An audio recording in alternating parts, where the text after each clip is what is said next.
recordar o que está aqui no slide 102. Isto deve ser lido em duas linhas.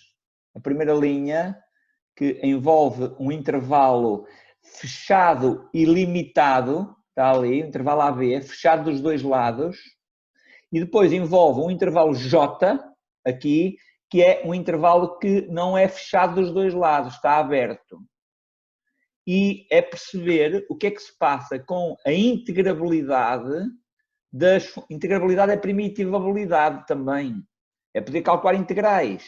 Quais são as funções que podem calcular integrais? E depois só a seguir é que vem os integrais impróprios. A definição de integrais impróprios só vem depois no slide 103. Eu já vi muitas definições que dizem se a função não está definida num ponto, podemos calcular o integral impróprio. Não, está errado, não pode ser assim. E, portanto, é recordar as funções que são contínuas num intervalo fechado e limitado, é também ver o que é que estão aqui estas designações. Se a I é contínuas, L é limitadas e aqui R é integráveis. São aquelas que os integrais dão um número finito. A gente calcula um integral entre A e B e dá um número real, dá 2 ou 3. E, portanto, o que está aqui em causa é que, se for contínua num intervalo fechado e limitado, nós já sabemos que ela é integrável. Isto que está aqui é o teorema fundamental do cálculo integral. Eu até já abreviei isto aqui para este esquema ao lado. Também está aqui escrito outra vez. Resolvi fazer outra vez um resumo. Se é contínua, num intervalo fechado e limitado, é integrável a Riemann. Porque isto é o teorema fundamental do cálculo integral. Estas funções não têm problemas, são contínuas. Depois, também se prova que a classe das funções integráveis pode-se alargar ao conjunto de todas as funções monótonas. Porque essas também são integráveis.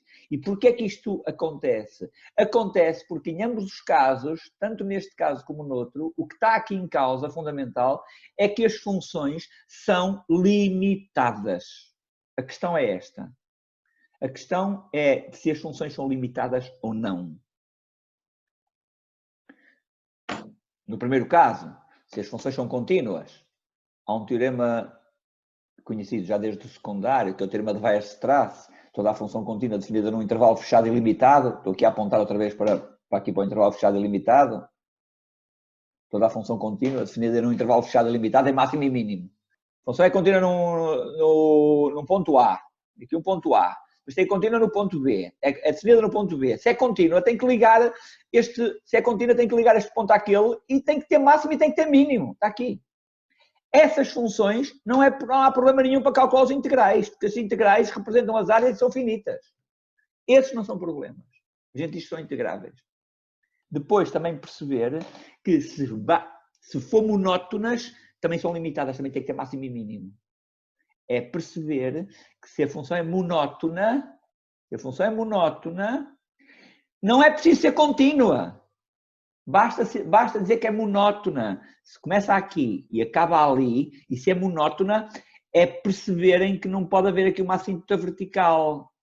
Não é? Porquê? Porque ela tivesse assíntota vertical, ia para mais infinito, e depois à passagem da descontinuidade, a imagem decresce. Passa de um grande para um pequeno. A passagem da descontinuidade decresce. Não é monótona.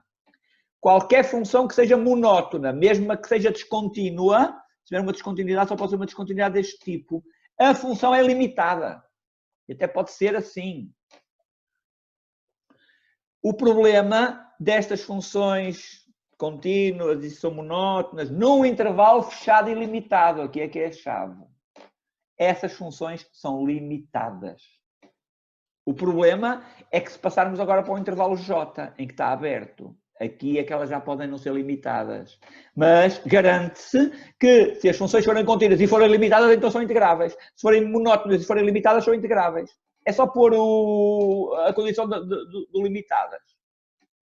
Vale a pena perceber isto. Eu aqui em cima não se ponho limitadas porque está implícito. Se é contínua, já sei que ela se é contínua no intervalo fechado e limitado, eu já sei que ela é limitada, a função. Se é monótona no intervalo fechado e limitado, tem que ser limitada. Se for limitada, não há problemas. Os impróprios, agora, é com as funções que são ilimitadas. Aí é que está o busilis da questão.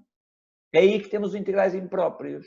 E os integrais impróprios há de duas espécies. Há os integrais impróprios de primeira espécie, em que o intervalo de integração já não é um AB, mas é um intervalo do tipo A a mais infinito. Tínhamos que ir ao slide agora 103. Lá está, os integrais de primeira espécie, onde se fala funções integráveis em AX, no intervalo fechado e limitado, que já discutimos, acabámos de discutir nestes intervalos.